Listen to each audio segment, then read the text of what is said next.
I'm Andy Harris from Road Pro, and this is Ed Thomas from Mark2 Bikes, and we're looking at the Mark2 range of Scrambler bikes. Now, it's only a small range, there are only two, and as far as I can see at first glance, the only difference is in the colour. But because I'm an observant sort of a bloke, I actually also noticed that this one has the motor on the crank, and this one has the motor on the rear wheel hub. And Ed, I'm hoping you can tell me why one is preferable to the other. Yeah, well, thanks, Andy. So this is the original Scrambler with a rear hub motor that produces 50 Newton meters of torque. And with these motors, it really is all about the torque. Because they're all limited to 250 watts, which makes them effectively road legal in the UK, it comes down to torque. The more torque you've got, the higher gradient you can get up with the least effort. So 50 Newton meters is a good amount of torque, and that's what the rear hub Scrambler has.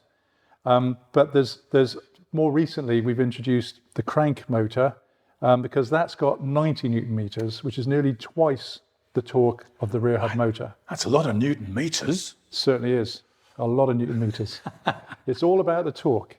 So, in fact, this particular bike with the 90 Newton meters of torque is pretty much the torquiest hardtail mountain bike you can get for the money. What's hardtail? Hardtail. These are both mountain bikes, and we call them hardtail mountain bikes because we have a suspension fork on the front, but nothing on the back. Okay. So the tail is hard, as opposed to having suspension on the rear as well, which is a full suspension e-bike. Yeah. So these are hardtail electric mountain bikes. What's the difference in performance? That's the difference. I mean, that's got a motor there, that's got a motor here. What's the difference in performance? Why would somebody decide to have this over that, or vice versa? Yeah, well, again, it's a very good consideration to make, and it's the reason that we do both configurations, because they both have their merits.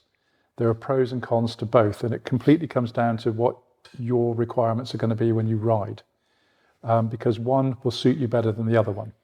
So you can't just say one is superior than the other, full stop.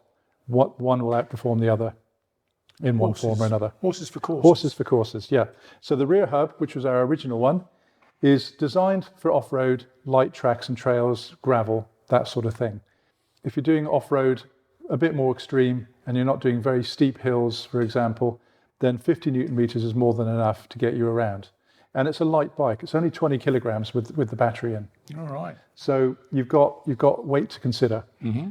If you're doing a bit more extreme off-road, heavier, and you want something with higher torque, then the crank motor gives you that. So that means that you can get up steeper inclines with the same effort. The downside is that it's heavier. So it's 2 to 3 kilograms heavier than the rear hub. The other advantage, though, is that the weight is mounted in the center, so it gives you better balance. It's a sprung weight, whereas if you're getting off the ground with your rear wheels, this one has the weight actually in the wheel. So it's a subtle difference, which is why it completely depends on the type of riding you're doing. If you're going through woods, tracks and trails, and not extreme hills, then the Scrambler with the rear hub is a great bike because it's nice and light. If you're doing more extreme off-roading and possibly getting the wheels off the ground, and you want the higher torque, then obviously the Scrambler C with the crank drive is the one to have. So this is sort of the performance version. Yes. And there is a cost difference as well. There's a £300 price difference between the two. Right. So if money's not the consideration, then always go for higher torque if you can get it. If you're on a bit of a budget and you're not doing extreme stuff, then the Scrambler, which we've been making these since 2017, is a bestseller. Oh, okay. Well, there we are then. Is there anything more needs to be said? We also do the yellow one in black. That needs to be said. Do you do the black one in yellow? No. Oh, okay. Well, that makes life simple, doesn't it? Thank you, Ed. We like to keep it simple.